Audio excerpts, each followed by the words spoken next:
నమస్కారం ఘంటారావానికి స్వాగతం. ముందుగా ప్రధానాంశాలు. సర్వే రాళ్లపై జగన్ బొమ్మ పేరు తొలగించాలని కేబినెట్ తీర్మానం. ప్రజాధనం 700 కోట్లు ఖర్చు చేశారన్న మంత్రులు.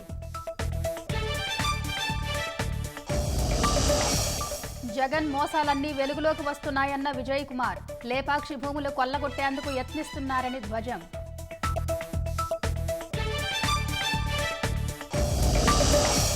కృష్ణా కాలువకు నీరు రాక ఏలూరు జిల్లా రైతులకు అగచాట్లు. తూడు తొలగింపు పేరిట నిలిపేసిన అధికారులు.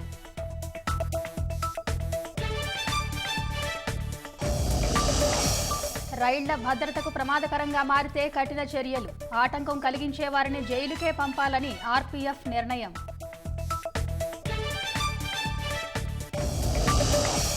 యూపీలో జనావాసాల్లోకి భారీ మొసలి. జలాశయంలో విడిచిపెట్టిన అటవీ సిబ్బంది.